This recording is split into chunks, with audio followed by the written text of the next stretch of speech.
sahabat Kompas TV, saat ini saya sudah bersama dengan politisi muda yang cantik banget, tapi peduli dengan politik yang ada di Indonesia, dan beberapa bulan terakhir ini sudah terjun di dunia perpolitikan Indonesia. Langsung aja kita sapa, ada siapa?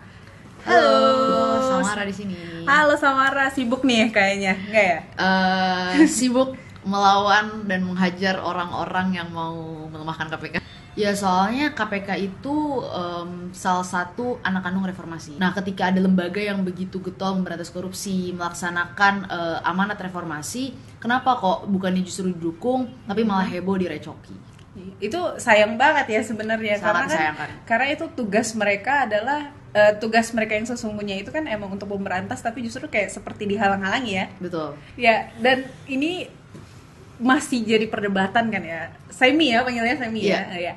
Jadi masih jadi perdebatan, dan semalam nih kan kamu udah ketemu dengan Fahri Hamzah. Itu kamu puas nggak sih dengan semua penjelasan dan data yang udah kamu paparkan? Ya sebenarnya saya di sana kan memaparkan data. Argumen saya dari awal sampai akhir sama. Kenapa? Tuduhan itu apa dasarnya gitu.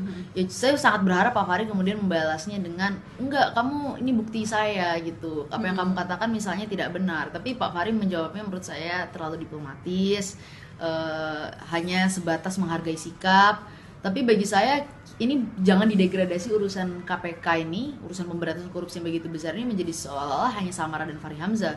Ya udah nih, ini udah agak-agak berat ya tadi kita ngomongnya, mungkin kita agak ringan sedikit nih. Kamu kenapa sih, usia kamu masih 21 tahun gitu kan, kok mau sih terjun ke politik Indonesia gitu, padahal di saat umur kamu nih biasanya orang males gitu kan, kamu kenapa kok bisa mau sih?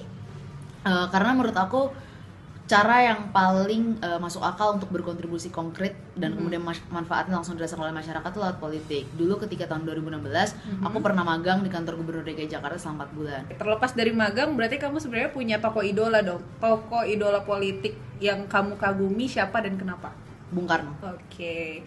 Terus berarti dengan udah pernah magang, terus suka sama Bung Karno, mau jadi apa ke depannya nih? Mau jadi presiden kah? Mau jadi anggota DPR kah mungkin? Atau mau jadi gubernur mungkin? Sebenarnya kalau misalnya cita-cita yang paling aku inginkan dan aku sangat set memang itu standar dan tinggi itu adalah Gubernur DKI Jakarta. 1 tahun. Iya, masih 1 tahun.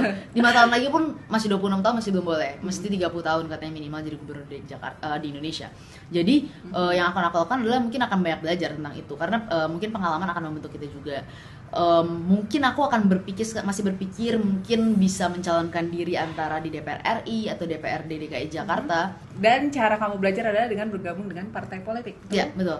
Aku terjun ke partai politik, dan partai politiknya sengaja aku pilih baru meskipun banyak yang mungkin meremehkan kita. Sangat filosofis, sangat berpikir panjang ya untuk umur yang begitu muda gitu, dan sangat peduli dengan perpolitikan Indonesia. Nah, terakhir nih Semi, mungkin kamu punya pesan gitu untuk anak-anak muda yang seusia kamu atau bahkan jauh lebih muda dari kamu. Kalau misalnya untuk anak-anak muda di Indonesia, percayalah kalian nggak perlu takut untuk menyatakan pendapat kalian. Kalian akan menginspirasi banyak orang, dan akan banyak orang-orang yang terinspirasi oleh gebrakan kalian, kemudian bergabung menjadi satu komunitas, satu kumpulan anak-anak muda yang kemudian akan berkontribusi besar bagi negara ini.